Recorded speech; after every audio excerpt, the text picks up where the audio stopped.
All right, well, welcome. Before we begin our meeting, I'd like to share something. State Fair Community College is saddened by the passing this weekend of Dara Bigler, founding director of our Clinton campus. Dara started working. Before we begin our meeting, I'd like to share something. State Fair Community College is saddened by the passing this weekend. We're saying twice. So. That is so true. Dara started working for the college part-time when we offered classes at the Clinton CTC, and she was named full-time site coordinator in 2003. Dara set the high standard for SFCC campus sites. A caring servant leader, Dara was passionate about taking care of Clinton and the surrounding communities and helping students in any way and every way. She consistently implemented improvements that helped the college to better serve students and our communities, sometimes informing permission later rather than letting the bureaucracy slow her down. She was an impactful leader, a wonderful colleague, and a trusted friend. We will miss Dara so much, but she changed SFCC, and that influence will live on for years to come. Please join me in keeping her husband, Travis, and Dara's family and friends in our thoughts and prayers. Let's take a moment.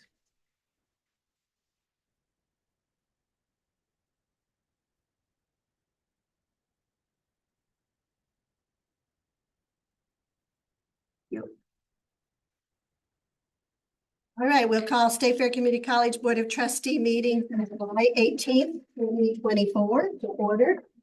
I would entertain a motion for approval of the agenda. Your second. Second. All in favor, say aye. Aye. Same sign. All right, do we have any citizens' comments, Lisa? There are no citizens' comments. And now we're ready for the introduction of new employees. It's my pleasure to, we have one to introduce today, and it's my pleasure to introduce Allison Allie Martin. Allie, would you stand up? Allie's originally from Sedalia. She has a bachelor's degree in psychology and criminal justice from Rockhurst and a bachelor's degree in anthropology from Colorado State University. She moved to Alaska after college as a AmeriCorps volunteer, and she stayed and worked there several years as a 911 dispatcher, a first responder, and a office manager for a local nonprofit. Then she worked for a ranch in New Mexico as their office manager. And she moved to Sedalia about 2 years ago and started as a docent volunteer at the museum. And we were looking for somebody with a background of a dispatcher, first responder to work in the museum. And anyway, she started doing work part-time in the museum, assisting Marcy, the collections manager, and she's been finishing her anthropology degree online. And then the opening came up and she applied for it and she was selected for that position. She's a wonderful fit with our museum and with the college. And Allie, welcome to the campus. Welcome, Allie. And that's our new employees this month. Okay. All right, we're ready for the approval of minutes from the June 27th, 2024 board meeting, which were sent to us as well in our packets. I'd entertain a motion. So move. Do I hear a second? Second. All in favor, say aye. Aye. Oh, same sign. Motion passes. I need to abstain from that. Okay, so we're going to abstain because he was not here. Okay, so we are ready for warrant number 12 for June 2024. Approval of the resolutions for the month of June 2024. Including during the month of June 2024, the college expended $5,000,195 as shown. I would entertain a motion to approve that report. Second. All in favor, say aye. Aye. Oh, same sign. Motion passes.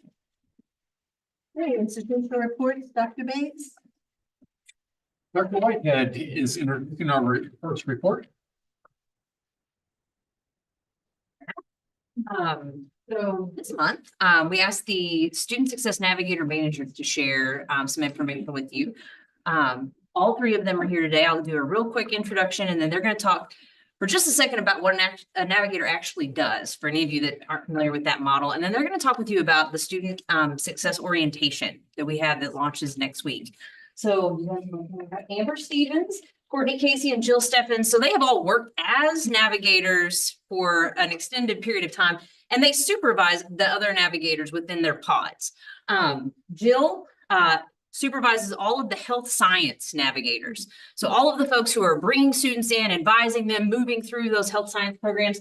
Courtney works not exclusively with tech ed, but largely with our tech ed programs. And Amber supervises the team of folks that are pushing all of our students towards transfer degrees to finish their Associate of Arts. I'll get out of the way so y'all can talk about orientation. Good evening. So for anybody who doesn't know a little bit about student success, again, we are kind of made up of the navigators, which navigators is kind of a fancy word for your academic advisors. We're just a little bit more in depth because we are with the students from start to finish. We also are kind of their liaison to resources, making sure that they have a successful experience in their time here at State Fair. And that go-to person for the students. So today we are going to share a little bit about student orientation, which is one of the projects that Student Success heads. At this time, orientation is not a requirement, so it is completely a choice that the student makes to attend. It is an open event for any student, regardless if they're a first-time freshman or they are in their second year with us here at State Fair. They're welcome to attend. I need to change it over there. So we are offering 3 orientation sessions this year. We have one in July coming up here pretty quick, and then 2 in August. Orientations consist of either a morning session or an afternoon session. So students get to kind of pick and choose what works best for them day-wise and morning or afternoons. Orientation is ever changing, so we are constantly trying to make improvements for our students. Just going to share a few of the improvements that we've made in the past few years. The business office is moving forward, going to be presenting information at orientation for students and guests regarding payment plans and some of those important dates and deadlines that students need to be aware of as far as billing goes. So it's kind of a cool new addition having them attend. We have a photo booth so students and their guests can take photos and kind of show off that Roadrunner pride. We have one-on-one financial aid advising. So financial aid comes to orientation. They take students back one by one and go over that student's particular aid package. Each student receives a flyer that has personalized information about their navigator. I also missed that we also have prize giveaways, so it makes it a little bit more enticing to attend. Recently, we have implemented Degree Planner, which essentially allows students to view their degree plan from start to finish without having to view their navigator to see that. So they basically go to our software DegreeWorks and they can view that. So one of the additions to orientation is, of course, training students on how to view that. We have a guest session. So for orientation, students will break away from their guest. The students are going to go to a tech session where they learn about all the State Fair technology, need to know information. And then the guests are going to go to their own session with navigators where they get to kind of have a Q&A and learn best practices as far as supporting their student and their time here at State Fair. We have new updated resource handouts. And one of the very exciting things that we're adding is a resource fair to orientation. So at the very end of every orientation, the Gator lobby is going to be full of different departments and department resources. So students and their guests will get to walk around to the different tables that really they need to ask questions, get handouts, just learn more about that resource if it pertains to something that they need.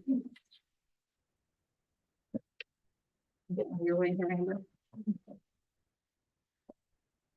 So what do students receive at orientation? Each of you have a folder that was just handed to you.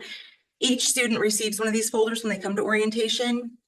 It includes an agenda based on what time they signed up for, a State Fair Community College Resources flyer. There's a handout in there that's kind of titled, "We know there's a lot to remember." It's got a lot of important information on it. It's in a section to take notes because the students just get a lot of information. They can jot down things on that. Each student gets a navigator sheet that's personalized to their program or who they will be dealing with as a navigator. They get information on career services, and they get a save the date for the job and college transfer fair. They get IT information, campus store, campus safety information. They receive a FERPA form that they can fill out and leave with us that day. They get information on TRIO and the grievance and appellate process. So how do we collect data on orientation? So for in-person orientations, we use Slate. We use that for registration. We send communication through Slate. We track their information. Slate allows us to send communication as emails and text to students. Even if they happen to not show up, we can send them, follow-ups on that. At in-person orientation, each student and their guest receives a separate survey to provide feedback on their experience. Then we take that and schedule meetings with departments to discuss possible areas of improvement for orientation. Excuse me. For online orientation, we have Roadrunner Ready. They can, it lives inside of Canvas. Students can complete a survey within the Roadrunner Ready course. After they complete that, we record student participation in the practice activities of that course before we refresh the course several times throughout the year. And then after, we take that information and then again discuss with departments about possible areas of improvement. So we thought we'd share some of our numbers of what it looks like last year for our in-person orientations. So in 2023, in those sessions that we held in July and August, we had a total of 225 students who participated, and they brought 174 guests with them that day. When comparing our number of students who registered to how many actually showed up, we had 78% actually came and made it to their session. Part of that also includes some students who maybe didn't pre-register, and they were ones that showed up that day. We got them registered and got them in to a session. And for 2024, the numbers have increased a little bit. So we are now up to 187 as of a couple hours ago, students who are signed up for our orientation sessions. Typically the ones in August, as soon as we get a little bit closer to them, they start filling up quick. We start getting phone calls of, "It's full, do you have any openings?" And we'll try to see what we can do once everybody starts hitting that August of, "Oh, I need to start getting everything together, don't I?" So we do what we can to get students in. Have potential for like our room capacities and the way we have everything kind of set up to have 90 students. And this for this year, they're allowed to bring one guest with them. So potentially have 90 students and 90 guests on campus each day. And then the international students, they have a separate in-person orientation that the admissions office coordinates. Since they have so many different unique specific needs, we want to make sure the information they're getting is going to be tailored to them. So that data of their participation isn't included in those numbers. And then, as Amber mentioned, we do have an online version called Roadrunner Ready that students have access to their entire time they are a student at State Fair. I know there's a bunch of numbers on there, but just trying to kind of compile and look through them. We looked at those practice assignments because as part of that course, students can practice taking a quiz or doing a discussion board, and they can practice uploading a document like they would be for an assignment. So that once they get into their actual coursework, then hopefully they feel a little bit more comfortable navigating the systems where if they screw it up on here, it doesn't really matter. It's just a practice course and helps them feel a little bit more confident once they are in their courses. So the grand totals is so far how many students we've tracked that have completed those activities. The course survey is at the very end of that course. It's not mandatory, so a lot of students, you see, don't always make it to the end or don't choose to do the survey since it's not mandatory. But in that course, we cover a lot of those same different topics like we do in person, a little bit more in depth, probably on the technology side, but also financial aid, campus store, rights and responsibilities such as FERPA, laws, code of conduct, safety information, tips to transition to college. There's an FAQ document in there, links to all of our different campuses or campus offices and their contact information. All of that is available to them to access that information. Anytime that they're a student here, they can always go back into that course if they need that information later on. So a lot of students will click through it of kind of what they think they need at that time. And then if they have questions, they might go back into it and look at another module. Something I wanted to point out was the increase in the numbers. So in 2024 and starting kind of in part of 2023, we started to see that there were more students actually completing those practice assignments. We think a lot of that is probably tied to once we started to use our Slate software more. So as students were being admitted to State Fair and getting all those post-admit communication messages, part of that is the welcome from their navigator and encourages them to utilize one of the orientation platforms that's available to them. So quite a few have chosen that online route, which also makes it convenient for those that may be not living right here in town or can't come schedule-wise. Online students, so it kind of gives them that flexibility to do it on their own time. And then this is a snapshot of our student survey feedback from the 2023 sessions. So out of all of the surveys that we collected, the chart there lists what the average was for the rating on each of those on the 1 to 5 scale. So we felt pretty good about seeing at least above a 4 or above a 4.5 on all of those different areas. And we of course look at then all the written feedback as well, which is where some of those common themes came about. And those are the things we're looking at as we do our evaluations and try to decide, okay, what do we need to make sure every student and guest that comes to orientation, what are they getting? What are some things that may be kind of optional that we might put more in a resource fair? And then we'll use that data to help us make those decisions. Questions? Any question about orientation? Yes. Jill, Huh? I've known you for a few years, right? You've been to my house a few times, right? Yeah. Your wife likes to invite us out. Yeah, you weren't there to see it. You just spoke more just now and all the time. Now I see You just, why. you know it's me enough. Now I see why you were awarded the.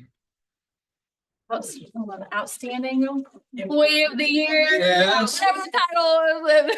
Yes, congratulations. That's very nice. Got a question, Tim? Is there another question following? or- Thank you very much. Getting those students off to a good start is so important for us, and we appreciate your work and all you do and your team. Wow. It takes a lot of us and a lot on campus to make those events happen. We appreciate you. Well, good evening. I get to actually walk up here this week. One of those reasons is good health care. And one of the things that State Fair is good at is healthcare programs, our health science programs for sure.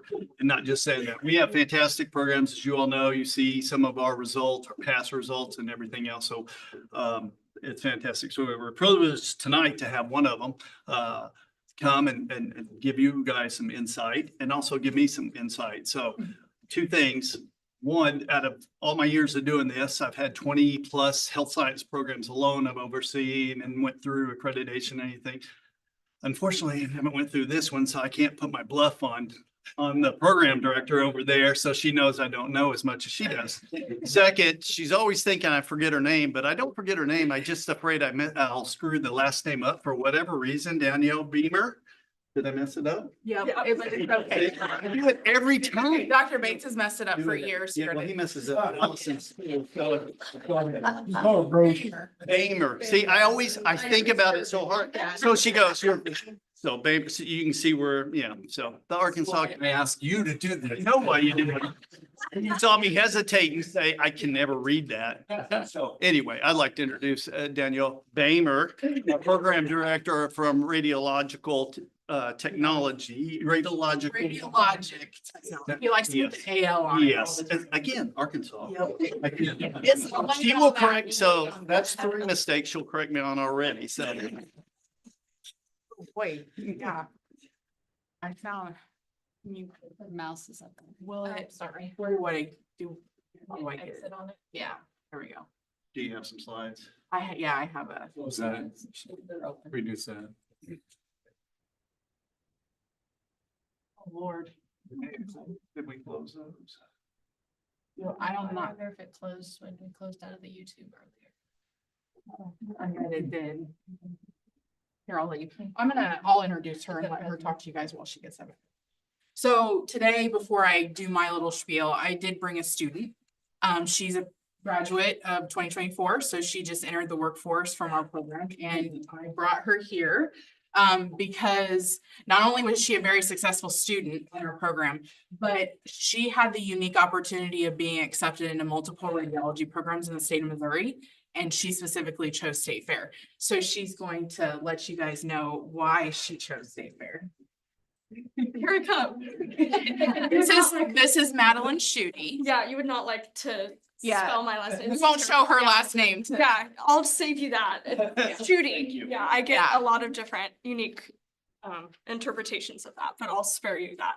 So I actually graduated from State Fair in 2022.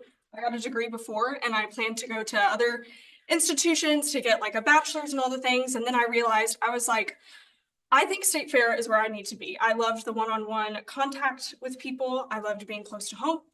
And I'll get into that a little bit later. But so I graduated in 2022. I wound up coming back. I got accepted into the Rad Tech program in like the fall of 22 or something like that. And then I just graduated in 2024 with my degree in radiologic technology. There's three main reasons that I chose State Fair over other institutions. The first one was I love the one-on-one interaction with instructors and stuff. I think it's really great to get feedback from people that's one-on-one. If you go to a larger institution, which I went for a semester, I felt kind of like a blob in the mess that they didn't really see me and my goals. And at State Fair, and especially within the radiology program, I felt seen and they really want to pursue your personal goals. As far as the clinical sites too, because we get a lot of feedback from clinical instructors. We visit each site and they give us feedback and what we can improve as far as our patient care and our positioning within our actual degree. It's great to have one-on-one feedback from clinical instructors and get that personalized feedback from them. The second reason that I chose State Fair is that here you offer high quality education that's affordable to people. I am a first generation college student. My parents did not go, so I was kind of on my own when it came to financial situation of how am I going to do this and what's going to be the best avenue for me. So here at State Fair, you offer a quality education program, especially in my experience with radiology, without compromising educational standards. Probably one of the highest educational standards I've seen with the program and looking into investigating many different avenues for the program. The standard here is so high and my program director has definitely pushed me very hard, which I would say has reflected in my educational performance as well as within the workforce. In comparison to other in-state institutions that I was accepted into, State Fair was about a third of the price, which was huge for me as someone who's doing this out of my own pocket and all by myself. So that was a huge thing for me.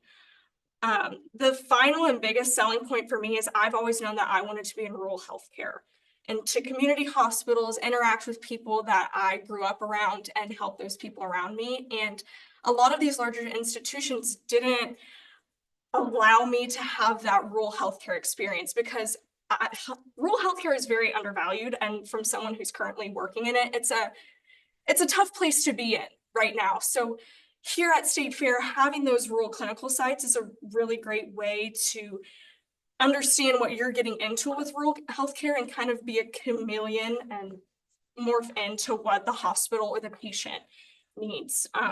I currently work at Fitzgibbon Hospital in Marshall, Missouri. I work as an X-ray and computed tomography technologist, and they're actually offering to train me in mammography after I kind of get my feet in the door. But I just wanted to thank you all here for this quality education. I wouldn't have chosen any other place. My program director, she's the bomb.com. Best in the biz. I did not give her. She did not. Really She's the best in the biz. She really pushes us hard. And I just appreciate you guys so much. State Fair has given me like the tools and confidence, experience and education that I really need to excel, not only as a person, but a person in healthcare. So thank you guys. That's all I got. All right, on that note, I don't know if I'm gonna be able to. All right. So, at first, I'm gonna give you just a really quick on, program performance, because I know you guys want to know about those types of things. So, class of 2024, we had a program completion rate of 93%. We lost one due to academic reasons. Our first time pass on licensure was 100%. All 15 students that took the test passed it. And we had a job placement rate of 100%. After graduation. The last 5 years in those categories, we're sitting at 95% for program completion rate, first time passes a 96, and job placement stays at 100. We really pride ourselves on making sure the students get quality jobs after they leave. We do have an organization tied to our program. So the Radiologic Technology Organization provides an opportunity for students to engage with the campus and the community. Students are in charge. This is their organization.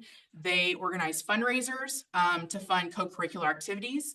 They're given professional development opportunities, and they participate in community service. And in these photographs, you see our students at their statewide conference with Rowdy. We actually had Rowdy come down to the lake to be with them, so that was super exciting.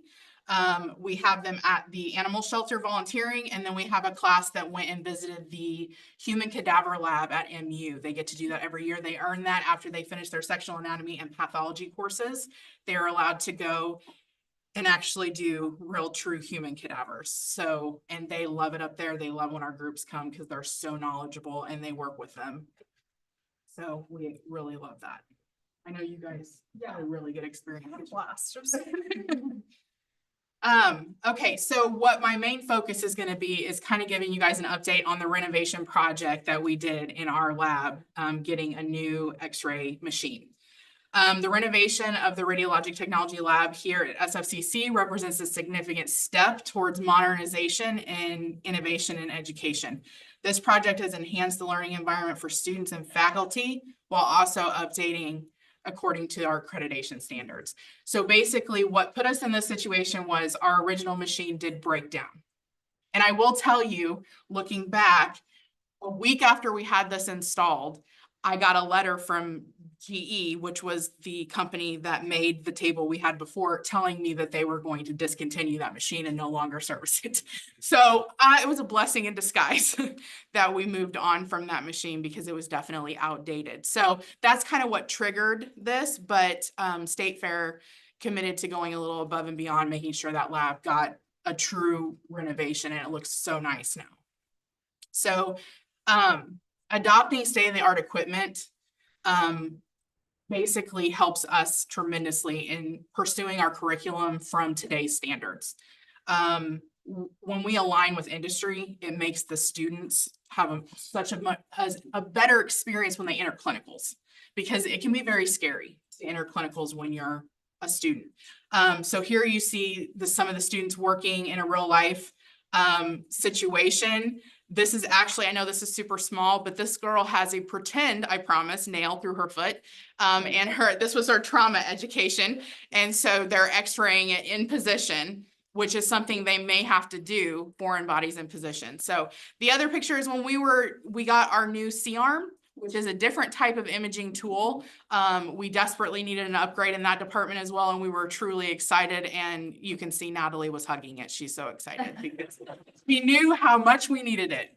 And that was one that came from student surveys. They consistently were telling us, this C-arm is too old. It does not match what's out there. We've got to have something different. So we eventually made that happen. So one of the big reasons why we were able to get such a nice new machine was we entered into an educational collaboration with AGFA Industries, which is a maker of X-ray equipment. And they kind of went all in for us and got us a really great deal on a brand new machine fresh out of the factory, which we did not expect to get. So that was fantastic. And it has really, really helped make our lab Extra great. So this is kind of to give you an idea of what the lab looked like before. We took pictures. I have probably a whole album full of what the renovation looked like before, during, and after. So these are just some of the pictures, and you can tell by looking at it, it definitely needed something. Especially after we brought those floors up. And then this was the week of installation. AGFA brought in a whole team that brought in the equipment and started piecing it together. It came in a lot of boxes. There were a lot of boxes in that room. But they got it all installed and were great to work with. Did that very quickly and efficiently when they got here. So just a brief overview of some of the upgraded equipment that we have added over the last, I would say probably 2 years. The installation of the DR equipment from AGFA, which has greatly improved the diagnostic imaging practices we have in the lab. We also added a hydraulic floor lift and a sit to stand lift to help with patient care education. So moving those patients that are unable to walk and things like that. We acquired the Philips Pulsera C-arm to replace our old C-arm. And we've also added 2 virtual reality learning stations to enhance lab time and extend equipment availability to students. That is a brand spanking new addition to it. And my hope is that maybe the next institutional update I give will be on how well that went, because it starts this fall. So we're currently learning as instructors right now. These are more pictures of the students. This upgraded labs created more interactive and conducive spaces for students to learn and engage. This is when they learned how to do pediatrics. We brought in children from the community, and they learned how to communicate and position children. So they have fun. We also do a geriatric. So we bring in volunteers from the community that would be considered geriatric age and let them work with them as well. So they understand how to communicate and talk to them as well. Basically, again, all this new equipment, it allows the students to see anatomical structures and abnormalities better on the phantoms that we have. They're not able to shoot each other, obviously. But we do let them have fun on different phantoms that have fractures and things like that they can see. The similarities between the lab experience and the clinical experience really does help them with their anxiety moving from one to the other. They learn first in the lab, they move to the clinic site. So if it looks like it, it really helps them not be so shocked when they get there. The hands-on training in the simulated clinical environment is perfect for making sure that they understand the book work versus the practical work. How do I put it into practice? How do I do these things? That is a vital part of their education and their steps to competency. So all this new equipment absolutely makes that so much easier. And so, in short, I grew up on a farm. I was raised by farmers. Madeline was also raised by farmers. So she will understand this. My grandfather used to say this: if it doesn't make dollars, it doesn't make sense. So I can tell you with absolute certainty that your investments in these labs bring students to State Fair. And I am more than happy to show them off when we have tours. I love it. I love showing all of these things off. And what did your dad say about fair? The only time you're gonna get fair in life is for 10 days in August in the State Fair in Sedalia. Okay, anytime. That's what she would tell her classmates. If you want fair, you only get that for 2 weeks in August in Sedalia. So thank you very much for your continued support and commitment to our program. We really appreciate it, and we are absolutely using every bit of it to teach these students. The key thing about Danielle, we're always proud of our folks' continuing education. So she recently walked and graduated with her master's degree. I did. I graduated the same time Maddie's class graduated. We were in it together. I was doing homework. They were doing homework. I'm like, you can't complain to me. Nope, because I'm in it with you. So, but yes, thank you, Dr. Nope. Well, Danielle, I can call you Danielle, right? Yes. It's not Beamer. Yeah. Not any variation of my last name. We'll just go with that. Danielle, you showed off fancy equipment, you showed off the labs, but really truly the things that make those program statistics go are your leadership and your team. Great instructors, so I want to compliment. Have a fantastic team all the way around. I cannot express that enough. So how long you been program director? I have only been program director for 2 years. So, But I've been faculty for you guys for almost 12. but you can see a huge difference. I don't know, but her confidence level when she first got, I think, was a little bit. It was not, it was unexpected. My move to director was unexpected, so it was a little bit of a shock. Grabbed hold of it. I mean, you see the results, and so.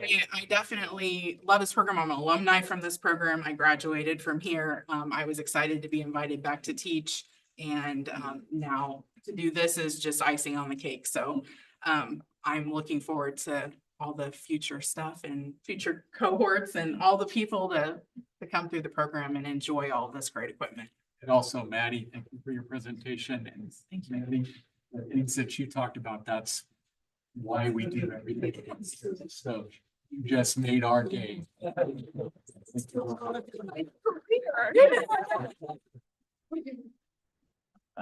Thank That's you. our reports. You could even pay her. You want, marketing's calling. Okay, that's fine. Record. So that's the other.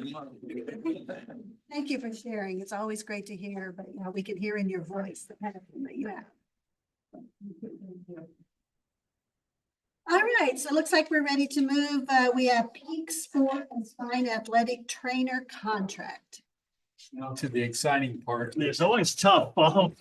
Especially I get up and go on with the business of the college, which that's really the business of the college.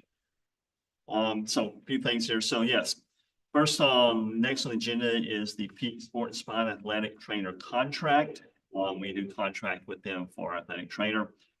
So it's recommended the Board of Trustees approve the sports medicine coverage agreement with Central Missouri Physical Therapy, VBA Peak Sport and Spine. Today, the agreement provides SFCC with an on-site certified athletic trainer for trainings, practices, regular season home athletic contests, and at-home and away postseason contests. This is all done for a contract amount of $40,000 starting July 1, 2024 and ending with graduation day next May. I'll further recommend the president that the board, the president or vice president of finance administration be authorized to sign the agreement with Sport and Spine. Funding is in the FCC at that operating budget. I would entertain a motion. Second. Any other questions or discussion for Keith? Of course, athletic trainers are required for. So this is a really good deal for us, and we appreciate the partnership with sport.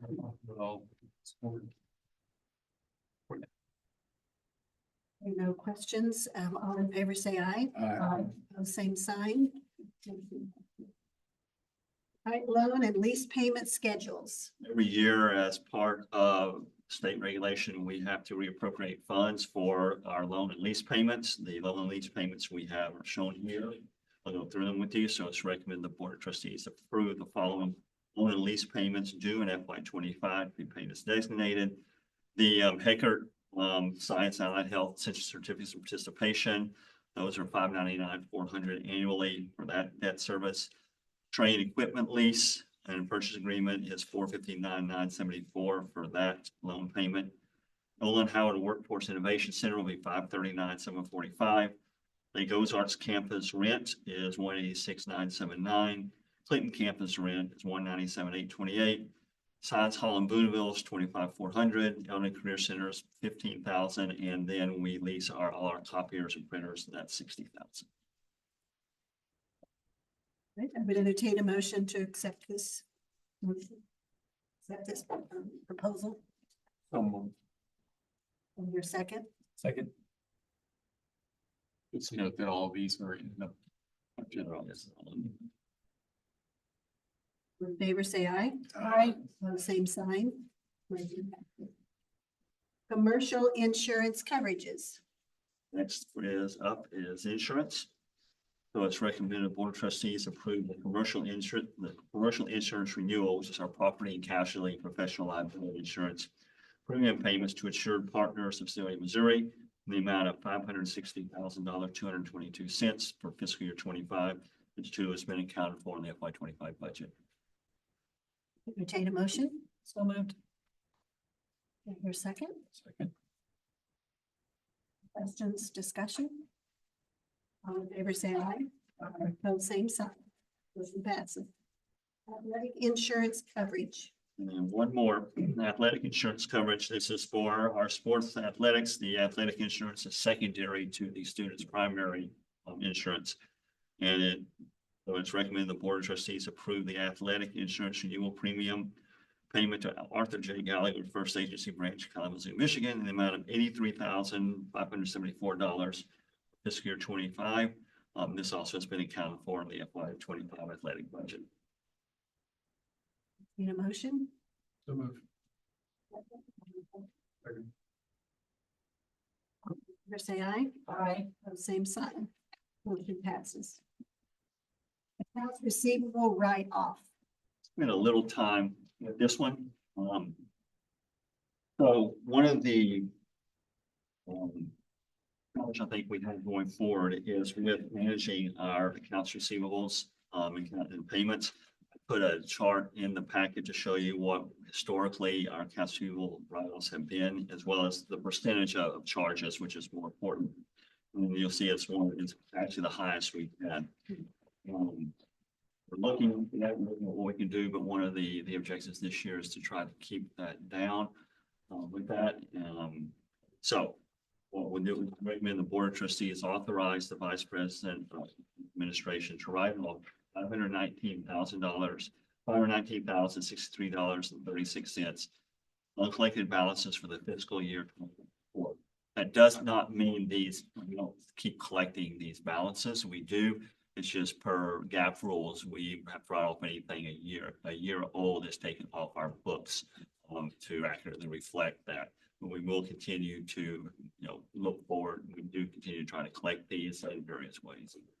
We do use a company that does that, right? And a local collection agency that works with us on these. We also participate in the Missouri Debt Offset Program, which is intercepts basically state of Missouri tax refunds for debts owed to the state. Now, obviously, most of these guys that are graduating are a while before they start making, money to pay these off. But we do that. We're looking at some options to have some earlier intervention and earlier, more communication on these, because we want to make sure that doesn't get out of hand. It is an issue nationwide. When I read, it's not unique to us. The last few years, I've seen more and more debts go colleges outstanding. So anyway, that's the write-off for The that. discussion about it with the CFOs in the state community colleges, and did any of them have just like the magic? There is no magic. Or There's no magic bullet. I think the bullet is, I'm also going this week up to the National Association of Community University Business Officers in Chicago. I'm going to see what's up there, but I think a lot of it's like anything else. We've got to communicate early. We've got to communicate often. Make sure that we've got to continue to make sure we make it easy to pay bills, and then get folks on loan payment plans when we can. plus you heard, as part of orientation, the business office is starting the discussion with students about how you pay your bill. And their parents. And the parent, Yeah. Everyone in the room. which any more parents engaged in their students. Is there kind of toll or anything that's placed on Right. students? Yeah, if a student has a balance due of $750 or more, then they're not allowed, they cannot enroll for the subsequent semester. So yes, it does keep them from moving forward with the net, which, has good and bad of it. Bad is they don't continue going. The good is they don't incur another $3,000-4,000 worth of debt. We're looking at where the debt is. I know we have a number of folks who, we see a lot of housing and dining charges remaining on the bills. We know that some of our international students are a challenge with that as well. And we have a challenge collecting, obviously, from students as well, more so than we do with the U.S. citizens. But so there are some areas we can see where there are some concentrations that we're going to start working on. But it's one of those areas that we were doing fairly well in, and it's just this past year has kind of really close.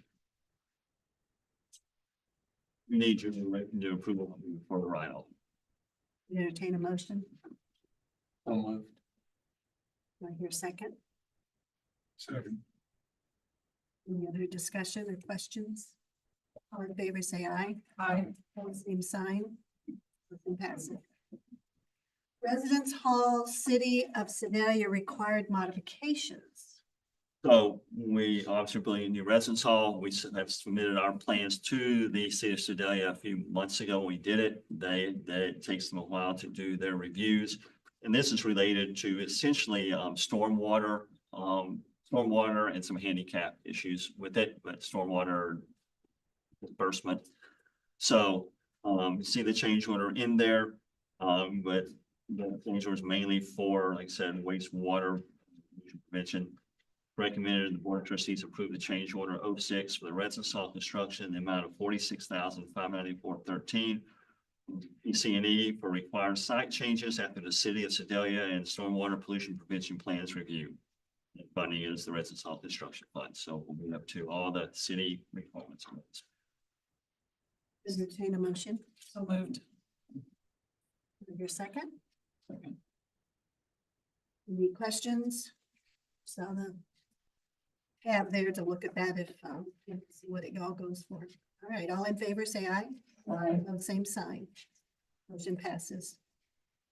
Ad Smith contract extension. Earlier this year, you all approved the appointment of Ad Smith as our agency for our marketing and advertising. You approved that through the end of the fiscal year. We have included them in the fiscal 25 budget. However, it is, you have to approve their continued appointment. At this point in time, we've extended them through August of 24. We'll see where that goes. After that, Brad is looking at that. So it's recommended the board of trustees extend the appointment of Ad Smith marketing and advertising Springfield Mo for July and August 2024. Additional extensions for FY25 will be requested if necessary. The FY25 budget does include an extension of them in budget-wise for all of 25, should we may decide to do it. Entertain a motion. So moved. Second. Second. All in favor, say aye. Aye. Same sign. Motion passes. Now the LOZ Canvas interior painting. All of you, have all of you been into the Lake Ozarks interior? You may not have, Jeff, but Sure. it is a, You've been there too? Yeah. Okay. that's kind of a walking up and down a New Orleans street scene type look to it. There are various, they're painted facades of various different, type buildings and things along the walls. Festive, but I don't know that it's what's right for a educational environment. Anyway, the director has requested for quite a while of having that painted over and make it more, I should term, more professional. The landlords of the building have approved that.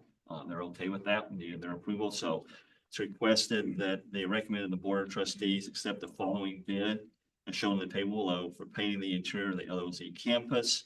We did get 2 bids. This was a low bid.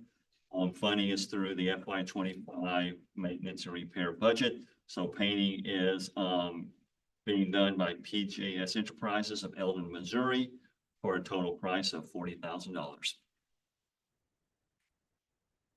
So I might add, when we took over the center court of the Stonecrest Mall, that storefront look was part of that mall, so we haven't changed that. So that was painted probably 20 or more years ago. So those storefronts are not looking good now. So it would be very difficult to go back in and my storefronts again, so it just makes better sense to remove that, remove those storefronts and just paint the kind of regular look, little campus look. Entertain a motion. Motion. Do I hear a second? All in favor, say aye. Aye. All the same sign. Motion passes. Revised Great Western Dining casual meal rates. part of the Great Western contract, obviously, they supply meals for our students, and primarily, where students buy meal plans, those things, but at the same time, they also provide for casual meal rates when people come in. They have requested to raise their rates from the contract they gave us due to the increasing costs of those casual meals. They're still an extremely good value when you look at these rates. We have agreed with them to doing that to help them cover their costs of the casual meals, which are somewhat unpredictable. So it's recommended the Board of Trustees approve the revised casual meal rates from Great Western Dining, beginning with the fall 2024 semester as shown below. Breakfast will be $7, lunch will be $8.25, and dinner will be $9. There's no impact to us in the FY25 budget. Entertain a motion. So moved. Second, Second. any discussion? I'll just say, if you've not had the opportunity to go, it's, the meals are great. Company's awesome. And gosh, and our college provides that. So community can go as well. So Jeff, I don't know if you're aware of that, but, stop in and eat. A lot of the community take advantage of it. They too. do. And actually, this is a very good value for what you get. Absolutely. Yeah. All right, all in favor, say aye. That same sign. Motion passed. All right, now for the entertainment part of our show, right? I was making a segue for you. Oh, okay. I see the entertainment, Dr. Whiteman. Come talk to us about these policy. So when I Googled it about 20 minutes ago, the state of Missouri was not under injunction yet. So that's a whole conversation that we'll talk through. I'm gonna steal the folder from you, Michael. I have the changes that were made to policy and kind of explain why we're having this conversation. In April, about a year ago, actually, the Biden administration, Department of Education, let everyone know that they let us know when they took office 4 years ago, that the intent was to go back and revise Title IX. Back in 1972, it started with 37 words. In 2020, the first time the law was revised, it was, I think there were 1,200 pages, right? In 2024, it's 1,577 pages. So it went from a very simple concept to something that's very, very complicated and nuanced, and now a political pendulum swinging back and forth. So in April 9th, about a year ago, they let us know there were some proposed rulemaking they put into the public, and we had, I think 60, 90 days to make comments. Same process that we went through in 2020. And then we've been waiting since then for them to release the new regulations. So on Friday, April 19th, they dropped them, all 1,500 pages of them, and they're substantially different than the regulations and the rules that were in place in 2020. They're even significant enough of a difference from what they put out for rulemaking. So the last few months have been interesting. I've worked with we worked with Kate, we've worked with other community colleges, we've worked with other Title IX coordinators trying to figure out what that means for State Fair. We were on a webinar this afternoon where Kate from Tueth Keeney was our guest speaker. And I got tickled because she referenced it as the choose your own adventure era, right? No one really knows what to do. We have zero guidance from attorneys. We have zero guidance from the feds. At this point, there are 15 states in the US that have an injunction that forbids the Department of Education from enforcing this new rule in their location. In Kansas, there's an additional 3 nonprofit organizations that are part of that lawsuit. And what we're waiting for now is to find out members of those nonprofit organizations. Essentially, the injunction from the Department of Education follows their individual members. So they released a list of colleges and universities today where those members are enrolled currently. We're not on the list. But Mo Valley, UCM, OTC, St. Louis Community Colleges, and Metropolitan are on the list. So it just whatever, like some mornings we're moving forward in one direction, some mornings we're not. So what we brought to you are policy and regulation changes that aren't necessarily directly related to Title IX. I keep referring to them as Title IX adjacent. So these are things that we feel like, and when I say we, I've done most of the work, But I have brought against his will, Scott Semino along with me, because anytime there's something that has to do with harassment and discrimination on the employee side, these have to play together. They have to work together. And we tried to keep ELT kind of updated as we rode the roller coaster for the last few months. But what we have in front of you, we feel like is valuable and important changes to policy and regulation that will not swing with the judicial wins. That these are things that we feel like this is the way we can do it and we can do it well, and that no one will be barred access to what State Fair has to offer on the basis of any protected characteristic or protected activity, not just on the basis of sex. We rolled kind of those Title IX things in here as well. The implementation of these policies, what sits with regulation and with our processes, I shared with some of the suggestions with ELT earlier this week, and there are giant swaths of it that are highlighted and marked in red so that depending on which way things go, we can look for it. But for the purposes of this evening, we'll kind of walk through the changes that you have in front of you and the origins of. So 1210, policy 1210 started off as the title of it was Civil Rights Title IX, Section 504.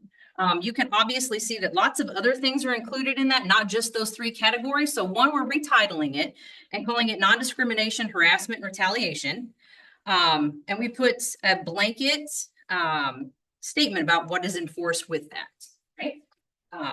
It also includes, in order to fit with all of the Title IX regulations that are pending right now, a clear identification of who the coordinator is, and we name the executive director of human resources as the deputy coordinator. You're taking it from a little more generalized statements and retitling it and moving forward with those kinds of changes for 1210. But when we move too much further, I want to make sure that it's clear.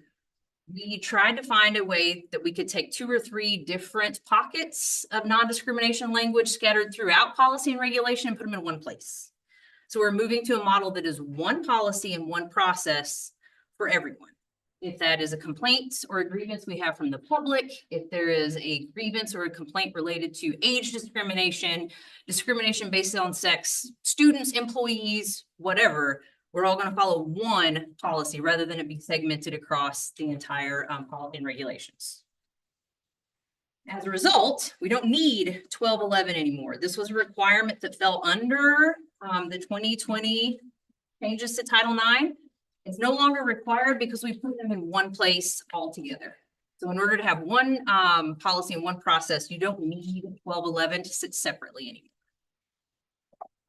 The fewer things we can have sitting separately and being redundant, the better off we are. 1380, the only change we made to this is the previous language. My title was outdated, and we also drove it directly to one employee. This changes the language so that complaints from the public can have access to this process. It doesn't have to pass through the judgment of one single employee. It could come to me. The complaints could be about me and need to pass through other pieces. So it made the policy a little more broad and also gave them access to the same process that we're going to walk through. The one addition to policy that did not exist before is 1385. This will then provide, again, one policy and one process to resolve any of those complaints about discrimination. Whether those are with employees, with students, with the public, there's one place now for the entire institution for grievances and appeals, and streamline those so that everybody has the same level of due process regardless. When we read through policy and regulation to try to find places that needed to be improved, just in case we make it to the August 1st enforcement date for the Title IX changes, there was language that was similar across student policies, across employee policies. There was a different one for the public. And I know when they were written originally, they were intended to match, but after 20 years of edits and updates, they didn't anymore. So to have offering due process that's that much of a gap across different populations is probably not in our best interests. So those are the 1000s. That was 17A when it comes down to asking questions and approval. 17B, again, our policy and regulations are divided up into chapters, into those numerical categories. So this one is focused a little more on students. where the 1000s were the entire college, which is why we felt like it made more sense to put the non-discrimination policy, the grievance and appeals, all to represent the entire college, put it in the 1000s. 2100 is there are two places where the policy and regulation is duplicated. The non-discrimination statement in 2100 now matches word for word with the rest of the college and the organization. It also identifies those Title IX coordinators. So this is nearly a mirror image of what we had in the 1000s. Again, you don't need 2130 because a clear definition for harassment, regardless of who you are, whether you're students, employees, or the public, exists in the 1000s. Just remove that number altogether. 2310 doesn't necessarily have anything to do with the Title IX changes, but there was substantial enough language change that we felt like we needed to bring it to the board. And I will get the dates incorrect. We entered an agreement with Federal Student Aid that we are not an attendance taking institution. We don't have a policy about attendance. How participation is measured in individual classrooms in different modes of education is up to the instructors and divisions, but the college isn't attendance taking. We still had a policy about attendance, so we don't anymore. We're changing that language so that it reflects participation and engagement, not attendance. Other than that, the language is the same. So that sounded real simple, but that's really a big deal. Yes. And so the ability for us to do federal financial aid depends on us meeting those rules. And one of those rules is the attendance taking or not attendance taking. And if you're an attendance taking institution, then you have to report a student's attendance in a very short time window so they can get their financial aid removed. It's impossible to enforce. And maintain those attendance records. Put us at risk in not meeting federal aid. We're a not attendance taking. We have no policy. That means faculty can have their own policy. How they put it into How they practice do is up to it, them, yeah. it's up to them. But the institution doesn't have it, so it's. Now we changed it. Totally- Literally, we do not have anything that talks about attendance, right? 2610, again, this isn't necessarily directly tied to Title IX, but it was enough of a language change that we felt like was worth bringing to your attention. The previous sentence, the very first sentence of the policy used to read that the Board of Trustees recognized that students were citizens first. Not that we're not, but you do enroll people who aren't, right? And it didn't necessarily go into any detail about what that represented. So we took away the reference to, we recognize that all of our students are citizens and included that they are guaranteed rights, ensuring freedom of speech, assembly, due process, and equal protection under the law. So we just switched the first sentence around. Everything else remains the same. For example, international students. Right. We're not citizens. So is there anything dealing with the legality of their being here? Or is that just? We have, all of our international students are here under approved visas and an approved process, right? We don't have record of anyone who is here without that means. What if we have people that are not here legally, but they're attending college? Does this cover them as well? Most of the protections that are in Is there student conduct, rights to non-citizens who? it kind of shakes out into individual areas. There are some things that the college is bound to regardless of who the student is, right? In terms of a student code of conduct, I don't know that the application of it would be any different. That's a great question. I don't know that sitting down with a student that I would be able to identify that you are not a documented citizen, therefore you're not entitled to due process. I would treat, and I would hope everyone else would treat the process the same, regardless of who is sitting across the table. In addition to international students, non-resident aliens, A few who a different status altogether. people who have emergency asylum that are here, yes. You don't have a green card or a work permit. Constitutional rights generally are extended to people who are in the country, whether or not they're citizens. Miranda warnings still applicable as a constitutional right to a person accused of a crime, whether or not they're a citizen or not.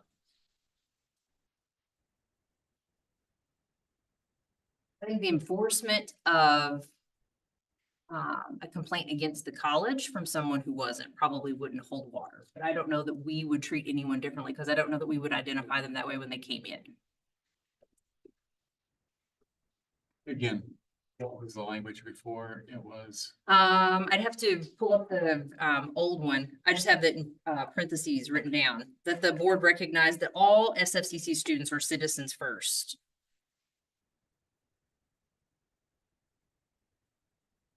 it really wasn't intended to extend any rights beyond what were there previously. It's just to clarify. 2830, the previous language. So the Drug-Free Schools and Communities Act requires colleges and universities to maintain certain records, to do prevention education, and to have really clear definitions of what constitutes alcohol violations on campus, tobacco violations, illegal drugs. The previous language in 2830 was the board, you all, listing those definitions. You don't have to do that, right? That should be our job to keep track of all those things. Because by the way, y'all forgot marijuana, right? What we changed the language to is the requirements that the college has to meet under the Drug-Free Schools and Communities Act. So it's the bar that we have to hit in order to stay in compliance with that. We took the formal definitions of alcohol, tobacco, whatever out and put the language about the fact that we will abide by it. All right, then 17C. 4730, the substantial change to that is at the very, very bottom where we go back and reference policy 1210 instead of a separate grievance process for employees. We're going to drive everyone back to the policy for the entire institution. And then there was a separate hearing procedure just for suspensions and terminations, never mind other conduct or conflicts with employees. This eliminates that separate process, but puts everything back under the same grievance and appellate policy that we just implemented in 1385, the one that was just created.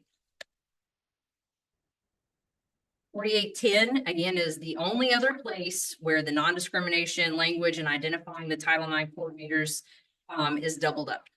So one exists in the 1000s, and the only other time it's referenced once in the student side and once in the employee side. 4850 was again, a third and separate grievance and appellate process that was just for employees. And that number is no longer needed because we're going to move everyone under the one policy, one process model.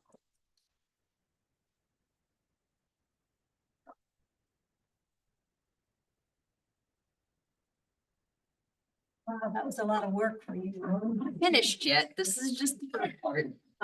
Regulation has to be updated, handbooks have to be updated, websites have to be updated. So And we might have to have it done by August 1st, or we might wake up tomorrow and doesn't matter.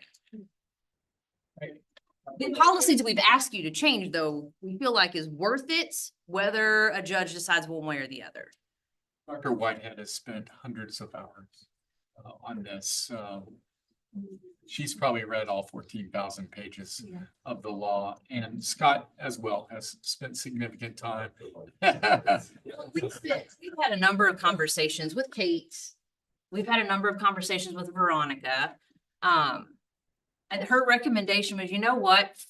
Today, she shared with several other colleges and universities, find what you feel like is fair, right? Make sure that you're treating people well, you're treating students well, your employees well, find something that's fair, find something that's equitable, find something that you can manage, you can actually pull off at your institution, and then just roll with it. So, He's much more comfortable playing chicken with the Department of Education than I am. so in summary, what they have done and what they're proposing today is a simplification of our processes for grievance and definitions and grievance. Moving it from a variety of places throughout our policy and regulations to a centralized place. And it's going to be easier to manage and easier to deploy throughout the institution. So it's great work. It puts the proposals to be simplified policy language and some regulatory language out of policy, puts it in regulation that with the simplified policy, if there are changes at the federal level, we probably won't have to change policy. We may have to change regulations, but our policy it's simplified and to the point where our policy should cover us to where we'll just have to adapt regulations to be in compliance with the Department of Education. So Or not. Oh, so there's that, right? It doesn't have to be in compliance with the department. It could be in compliance with whatever.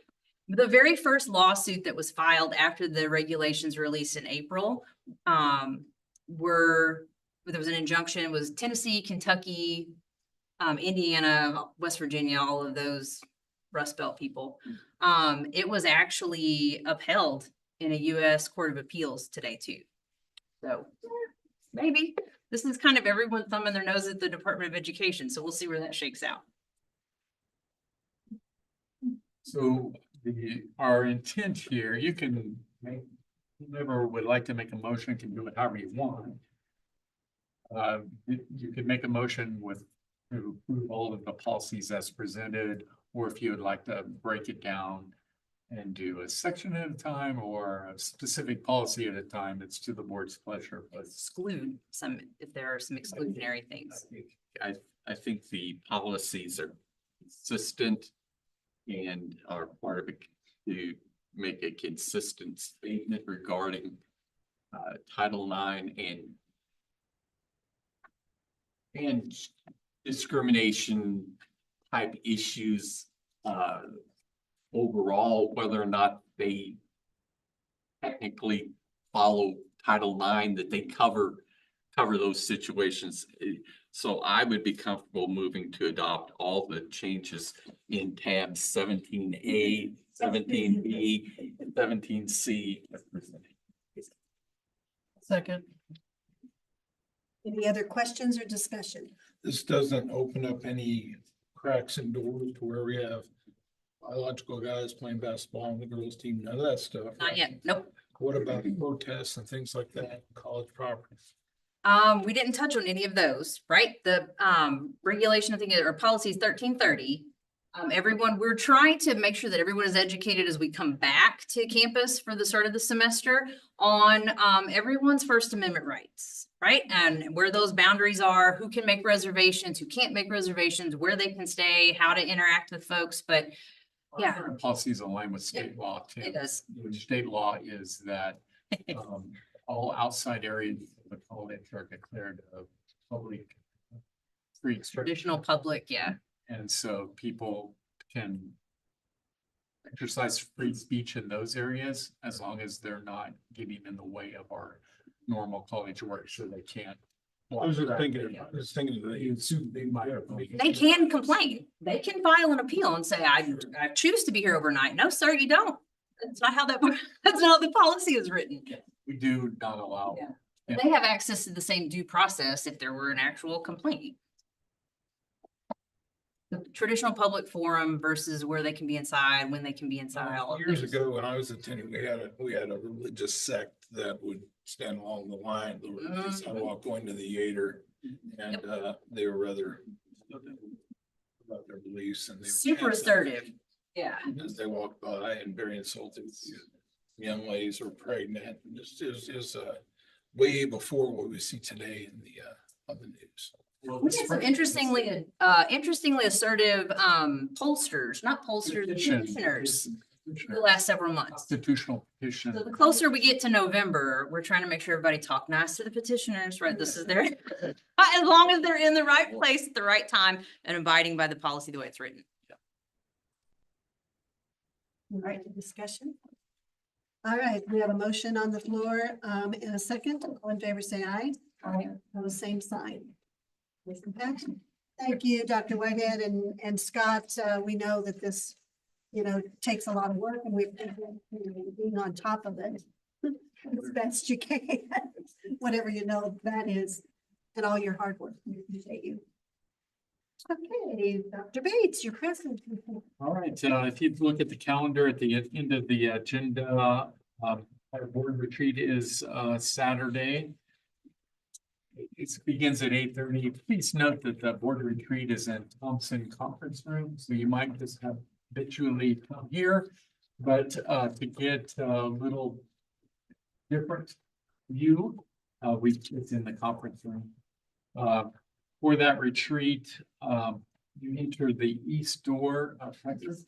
So if you park in the CTC parking lot and enter the east door of Hector, that'll be the one that's unlocked. If you would like copies made of anything, I sent you 1,000 documents. If you like copies of any of those prior to the retreat, just let Lisa know and she'll make those copies for you. Otherwise, we'll On the screen. have it up on a screen and you can rely on digital copies of that. We'll have a light breakfast and lunch. We anticipate ending between 1 and 2 p.m. Casual dress. And I've asked Dean Leonard and Brad to model casual dress for us today, so. Shorts is fine. Although sometimes, sometimes cold or it's hot, so we look forward to that retreat, and ELT had a retreat previously a couple months ago and did a lot of work that we're going to share with you and for that good discussion. Also, on Monday is the annual athletic golf tournament at the country club. And if you're not a golfer, there is a auction at the end of the day. So you're welcome to attend that and hit that up. And then, believe it or not, we're looking forward to convocation August 16th and the start of classes after the conclusion of the term, just right around the corner. Dr. Whitehead put a note through all of her staff that I thought was really well written about how fast summer goes through, and you think you have all this time, June and July. June is a liar. Summer's almost over. So any questions about the retreat or just a couple of other things that have come up. There is a healthcare symposium on July 23rd. And that is being put on by the Sedalia Pettis County Economic Development. And it's here on our campus, Stoffaker. It's in Stoffaker and Dom. And it's 10:30 to 1:30. And I only mention it because Lieutenant Governor Kehoe is the guest speaker there. Yeah. So I am going to be out of state with Dr. Murders and an event in Washington, D.C. But we have others from the college that are attending. But if you would like to attend, let Lisa know today if you could, so she could make sure that they know. There is lunch 10:30 to 1:30. Then at the State Fair last year, we served as volunteers for the State Fair Foundation to sell water and as part of our community service. And we're going to do that again this year.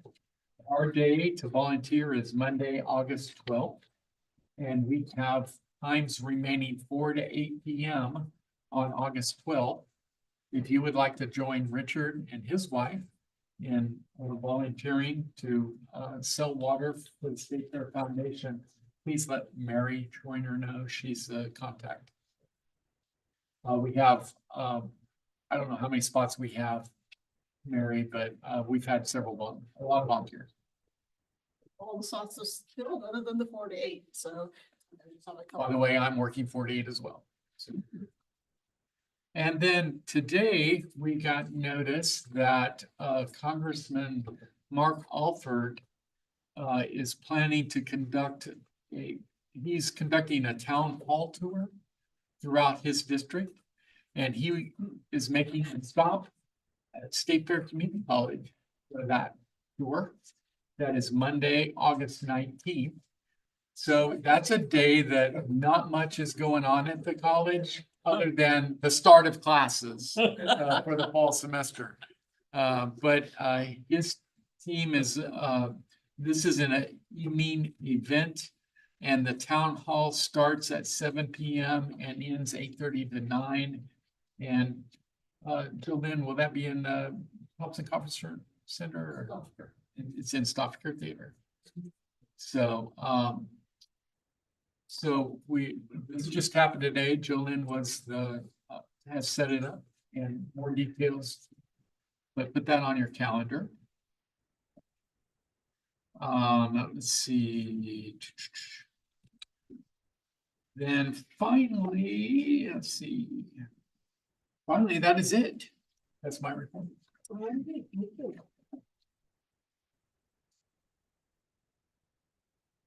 Okay, financial report, Keith. Start with the last financial report of fiscal year 24. Probably the thing to call out there is that financially or operationally, a very strong year. Our revenues exceeded our budget in every single category. And then while our expenses also exceeded our budget, it was not very much also. We authorized an additional about 250,000 during the year in that budget. So you can add another 250 to that. And really the bulk of it, real difference. So if you came from the fact that our state grants and contracts is really Missouri One Start. Never sure what they're going to do. He knows that's up about 1.3 million. Those have come right with them hand in hand additional expense when we get the Missouri One Start. So really, I would say, I look at probably our expense budget was slightly under even where we probably would have been. So overall, we had a very strong financial year. The college is operating very well. They are understanding their budgets. I think they are holding true to them. I think they are also working on to be sure that the top line is good. It can be. So I'm actually it's our first year really without it's too. Wow. So this is just us on this. So anyway, very, very pleased with how the year is coming out. Any questions? Next is the quarterly investment report.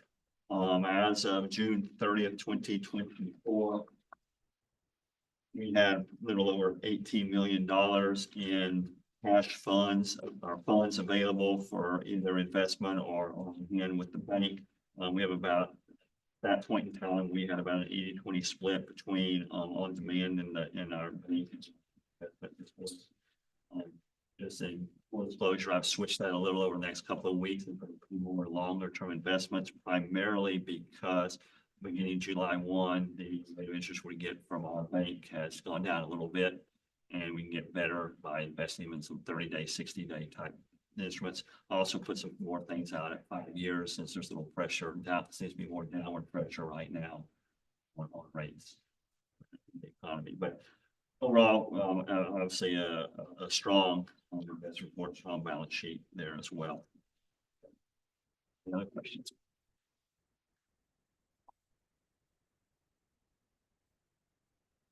You want to also hear about the. Oh, thank you. I knew you were keeping me on. Thank you. Couple of purchase between 10 and 25,000 report.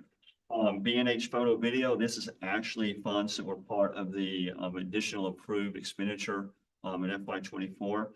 With marketing, spending $12,783.28 on some cameras, both video and still. Yeah, video equipment, video production equipment. we got that in-house, which is helping them out a lot, and then I'll do some additional some advertising as well. So much. Any questions for Keith? Thank you. Appreciate your hard work as well. All right, board discussion. So I will tell you that we met, because we talked about possibly, looking at, because we know that a lot of money goes into printing, a lot of time, and Lisa. So, we met with Mark Haverly and Lisa and Dr. Bates, Justin was here as well. And, so we're looking at, ways that we can, do things in a different way so that it's not so costly and time efficient for Lisa. So, we felt like the technology route was probably the way to go. So now we would determine what we're gonna do, would it be iPads, would it be a small computer? So I think at this time, we're thinking iPads.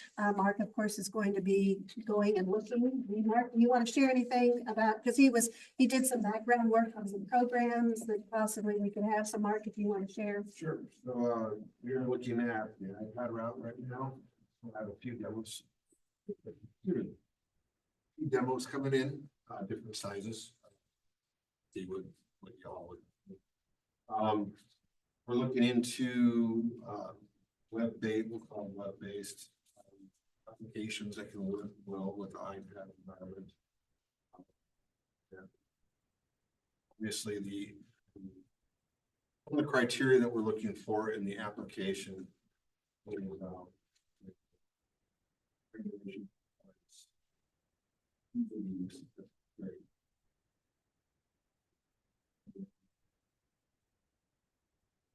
pricing.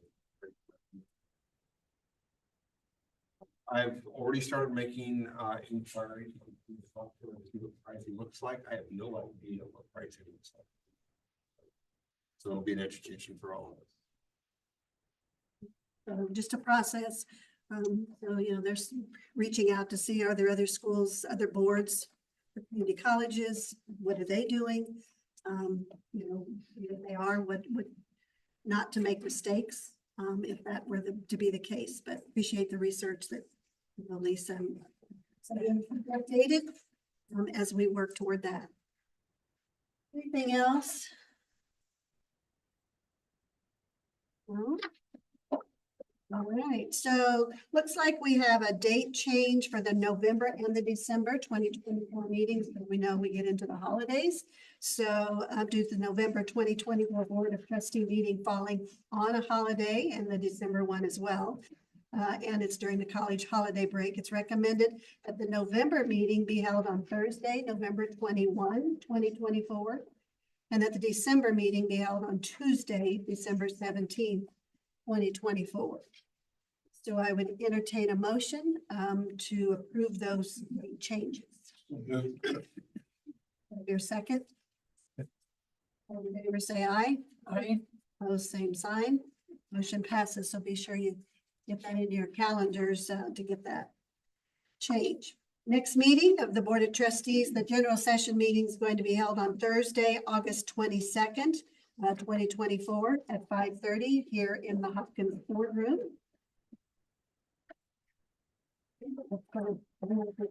Our agenda, we are going to have a request to go into closed session, but we have nothing after that. So after we come out of closed session, we will just be adjourning the meeting. And appreciate all that have come tonight. So we're going to go into closed session for hiring, firing, disciplining, the promotion of personnel pursuant to RSMO section 610.021. Entertain a motion. So moved. Here's a second. Seconded.